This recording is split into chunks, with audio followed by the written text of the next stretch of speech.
So a few weeks ago, we introduced you all to Marcher Empires at War, an awesome Dieselpunk alternative to Warhammer tabletop miniatures game produced by Golden Dragon Games. That's right, and that video did really well, but you guys had one question for us, and that is, how do you play Marcher? So today, we're going to be taking the forces we started building in that video, we're going to be expanding them up to 1,000-point lists, and then playing a game and basically giving you our thoughts. We're going to find out, is Marcher good? Does it hold up as an alternative? It's tabletop time? Yeah, it's tabletop time. This video is sponsored by Golden Dragon Games and their Kickstarter, which is bringing plastic miniatures to the game for the first time. So here we go, I'm up first, and I have to fill out the squads I painted in the previous video. That means painting 7 more GIs and 2 more Badger hardsuits for the United States. So if you haven't seen the previous video, which I'm going to link up the top here, we introduced the world to Marcher, which is a Dieselpunk alternate history war combat game set in a world where World War I and World War II sort of blended together. Some crazy advanced sci-fi happened. Things are different, the factions are different, and the world is different. It's been changed by generations of warfare. I chose to paint the United States because I loved this Sherman here, the model I painted in the first video. This was a super cool tank. I just thought it had a really cute aesthetic, and that's just led me down the United States path. For the paint scheme, the United States, I just use a lovely olive drab over everything, pulled together by weathering pigments, and some cool little white US stars, which I use some cream paints for. Anyway, that's my initial squads re-fleshed out. Let's go find out about Jen's faction as she paints the rest of the models she needs to bring her squads up to legal limits. So it's time to talk about my Marcher army that I started in a previous video as well. And I chose the Holy Roman Empire to build and paint up. So I had 2 units that I needed to flesh out in order to come up to 1,000 points for the whole army. Those 2 units were the Panzer Grenadiers and the necked battlesuits. And these were really easy to paint using the same method I had done last time, but instead I decided to spray them silver instead of painting them. This meant it saved me a little bit of time, and I highly recommend this method if you want to use metallics for your army. So the reason that I chose this army in particular was purely their aesthetic. I loved the ornate armor that all of them wore, and I really like the elite units that they have. These knights in particular were my favorite, and I was really excited to paint up one of them, so having 3 on the battlefield is very, very cool. So the Holy Roman Empire was inspired by World War I and World War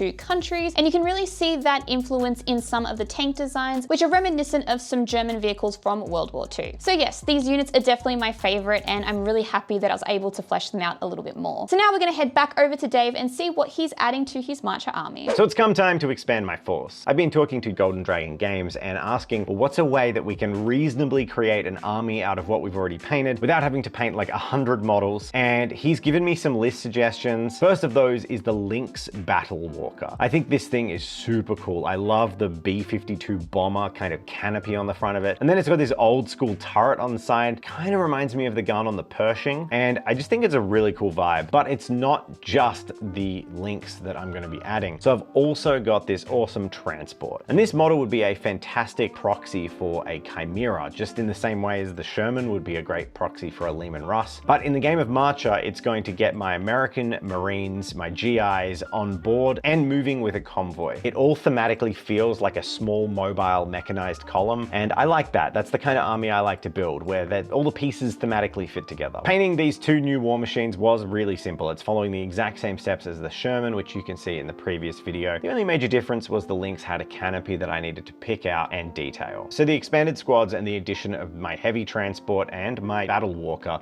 will bring my list up to 1,000 points and make it so I can play a game against Jen's HRE. But let's see what units Jen has added. So what am I adding to my force to try and make it up to 1,000 points? Well, I've got my elite units and I'm really happy with those, but I need a couple of troops, and I think I'd like to add something a little bit bigger in there as well. So to fill out the army, I'm gonna add in 10 of these veterans. You can customize these guys in a number of ways, but I chose to print them in their cloak variation as well as their gas masks. And I thought this was very cool because it reminded me of the Helghast from Killzone. They'd also make really cool Deathcore of Krieg models too, if that's something that you want to make up. These guys were a little bit different to the elite units I'd painted up previously, using more darkish tones with a dry brush working up to a blue color, but then incorporating the metal that I'd used for the elite units so it all ties together thematically. So with the troops out of the way, I could add on my next unit, which I chose the Radetzky Armored Car. So the HRE are an expensive faction, so I didn't have a whole lot of points to spend, so the Armored Car actually fits in perfectly to create that 1,000-point list. Again, using a dry brush method to just bring up some of that detail, tying in with the rest of the army. So that pretty much wraps wraps up my army for Marcher in 1,000 points, and it looks a little bit small compared to Dave's. Dave's is pretty scary, but I do think that mine will pack a bit of a punch. So when we put out our video talking about the struggles Tabletop Time was facing, we had a multi-pronged approach for how to fix things. And one of those is products. So that's why we're super excited to be sharing Golden Dragon Games work with you today, because we've made a deal with Golden Dragon. They're gonna sculpt us some minis for an upcoming Kickstarter in exchange for promo, which will help us create products that will last the test of time and will continue to bring in revenue and keep the channel going. So the push of today's video is to tell you about the end of Golden Dragon Games' Kickstarter. This is their first ever project to bring plastic miniatures to life for their game Marcher. If you've liked the United States models that I've been working on today, those are the focus of this Kickstarter. Those US infantry are coming to plastic kits, and it's been funded. Not only that, but several stretch goals have already been reached, introducing new sculpts for lieutenant characters, as well as unlocking a stretch goal, giving us the Badger hard suits in plastic as well. Those awesome little mech guys I was building, they're coming to plastic too. But there are more stretch goals to unlock, and if the campaign reaches 60,000, they will unlock 4 total plastic kits, which means the US range for Marcher Empires at War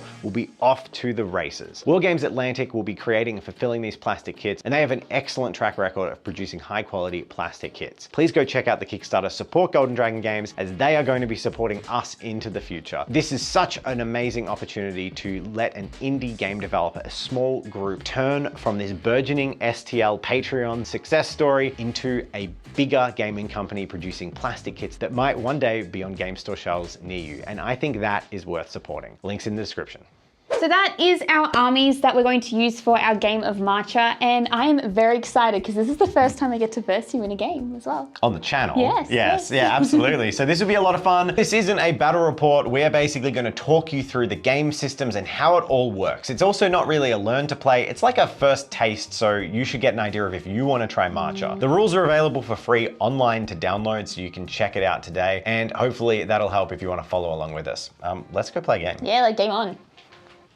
So before we dive into the gameplay of Marcher, I did want to let everyone know that Marcher is still in active development. The team are working on it constantly, and they've even been tweaking the rules as we've been building and painting models, adding loadouts to the game, such as the cool loadout we had with the heavy machine gun and the shield for those Badger suits. So I just wanted to say, take everything with a little pinch of salt, because things will change. That's part of game development, and it's really cool that these rules are available free online right now, and you can download them and give them a crack, and maybe play along if you like the sound of what we're about to tell you. In overview, Marcher is a strategic battle war game in the vein of Star Wars Legion, Warhammer 40k, or Bolt Action. You paint models, use tape measures, and roll dice to move it around the battlefield. From my play today and my reading of the rules, I'd say overall, Marcher is leaning a little bit more towards the crunchy than modern Warhammer 40k, feeling a little bit more like Horus Heresy in its complexity rather than the more casual pick up and play games like Warhammer. Now I'll tell you what I think about that towards the end of the video, but now let's focus on the gameplay. Games are played over 4 rounds, and the typical game size is 2,000 points. For our sample game today, we played 1,000 points, so let's get into the meat of it. So first up, we're going to talk about alternate activation. And this is really simple to do. All you have to do is select a unit that you are going to activate, and then your opponent gets to select a unit that they're going to activate. You're going to go back and forth until there's no more units to activate on the board. I really enjoy alternate activation because I feel like there's more strategy and it's a whole lot less swingy as well. Everyone gets a turn, so it's not like your entire army got to shoot first or their army got to shoot first and you get completely wiped out. Alternate activation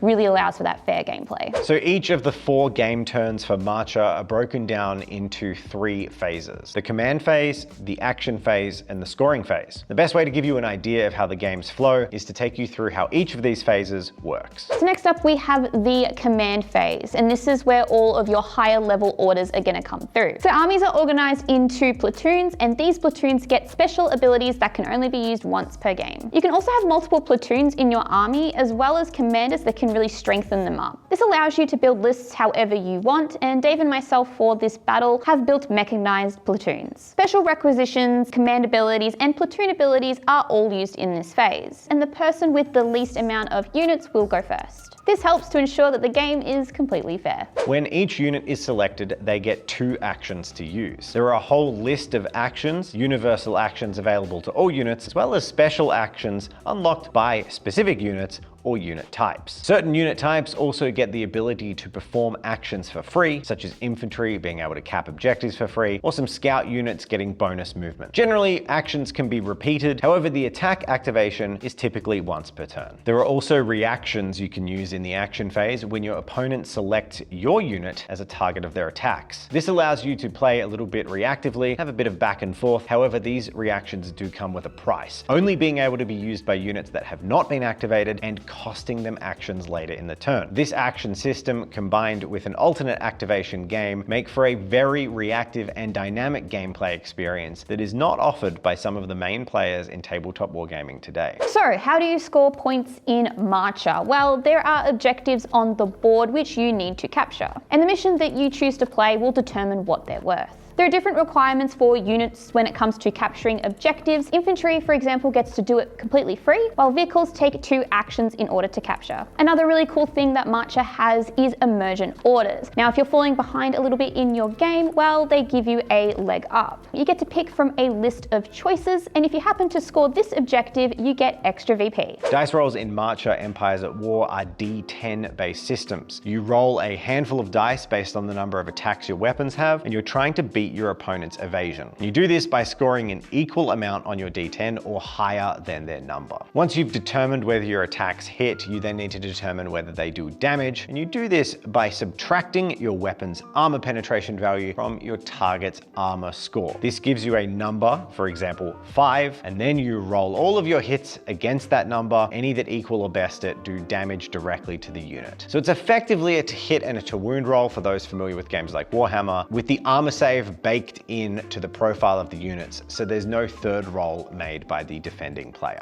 Weapons can also deal excess damage or more than 1 damage per hit, and there's also a ream of special rules that can be applied to weapons, which affect how they operate on the table. So that's our overview of Marcher. It's time for us to give you our personal thoughts on the game. I really enjoyed the game that I played today. I think the basic rules are pretty easy to pick up and play. Learning how to move, shoot, and roll is very important, and this was really easy to learn. I do think, however, there is a little bit of a skill challenge here, so if you're someone that really wants to sink their teeth into a war game, then this could be a good option for you. Nevertheless, I really enjoyed my game of Marcher, and I'm keen to play again and hopefully win this time. So for me, Marcher is clearly still in development. There are a few things that seemed just off face value, like they might need to be tightened by more playtesting, and that's really where you all come in. These games in open and active development really thrive off feedback, and I think that with just a little bit, this game could be amazing. It's already really good. It had all the bones of everything I like about war games in exactly the right amounts that I prefer. I gotta say, I prefer this to Warhammer 40k in how the game systems operate. Using alternate activations is absolutely key for me to have a pleasurable experience, because there's nothing I hate more than a super killy game where my entire army or strategy is wiped out on turn 1, or I have to spend half my time in the deployment zone actively screening and fastidiously placing units in ways to counter all these alpha strike strategies. I want to have fun moving units on the battlefield, activating them, engaging, responding to my opponent, and just alternate activation makes that work really well. I also must say I quite liked how the different factions work. It was clear that the Holy Roman Empire had this elite thing. A lot of their models had shields, which encouraged me to focus fire each unit and take them down. I actually want to play more Marcher, and I'd love to build and paint more models, so it's super exciting that we're getting plastics for the USA. But now that we've given you opinions and played our game, we've been making you wait for too long to check out the reveals of all the models we painted earlier in this video. So let's see some reveals.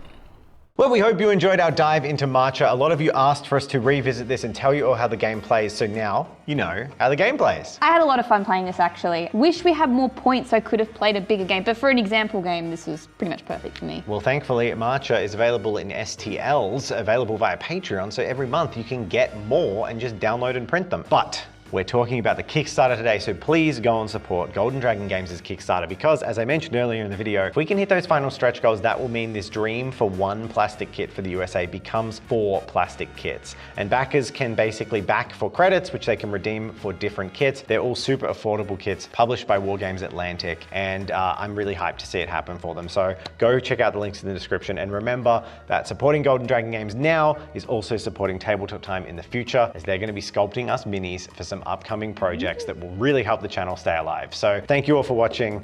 Thank you to our patrons. Thank you to Golden Dragon Games, and good luck on the Kickstarter. We'll see you in the next one. Thank you once again for the massive outpouring of love from all of you patrons. Because of you, we have a little bit of hope going into the future, and hey, we might even see 2025 on YouTube, which is very exciting. So if you'd like to join our Patreon, now is the time. It really is making a big difference. We do a weekly behind the scenes vlog, as well as a monthly mini review. Also, the private Discord is popping off now, so jump in and you can chat with us and all the other like-minded people that love what we do. It really is a great time over there, so please check it out. But for now, we have a lot of names to read out. So thank you so much for joining Chris Butler, Josh Marshall, Xavier Lambrecht, Morrigan Moore, Silene Hobbit, Vanessa, Craig Kmehill, John Kai Sorensen, Dennis Johnson Jensen, Outrider Paints, Andrew Nidetcher, Walrus Eater, Travelor, Kaora, Sebastian Hassel, Matthew Crowfoot, Nicole Wyatt, B. Corby, Drew Barker, Christian, Rylan Wings, Elwin Natus, Jake Lewis, Lev Jackson, Corivium, Coda Bear, Will, A, Hara, Ash Mixmash, Alex the Engineer, Ashamed, Stanislav Milev, Gary Guy, Veritech, Steam Powered Rando, Charles Morris, Diana Pomeroy, Flight 007, Geek Girl Lurking, Kearney McKenzie, Antonio Joxon, Peter Gary, Cody Roselle, Sharon Cook, A Chadwell 117, Grid, Matt Barbew, David Walker, Chrisiak Brieta, Jurij Weiss, Robert Lambin, Savvy Borrower, Blake Ryan, Kylan Jenkins, Genevieve Mertens, Zoe Joy, 3, Rebel Robotics FTC, A Blue Sky Life, Drowsy, Silesia, Levels of Detail, The Liquid Nomad, Gustav Seren, Saf, Fan of TA, Supernatural X, Zach C, Ian Mackey, Blang, Jericho, the Neon Blue Butterfly, Kieran Glenn, Tommy Barter, Viper, Jay, Norman Hodgson, Maggie K, Cinemonk 96, Mackenzie Mortis, Andy, Michael Ramos, Klein Smoker, Nathan Avello, Anthony Waggett, Alan Hoggard, Nitro Annihilate, Isaiah M, Casmec, Mira Lotus, Laird R, Additive Factorum, Rudy Johansson, Bronson Dye, Frank, Hans, Neon Light 6, Philip Karash, Arch Chase, Josh Harper, and Graham White.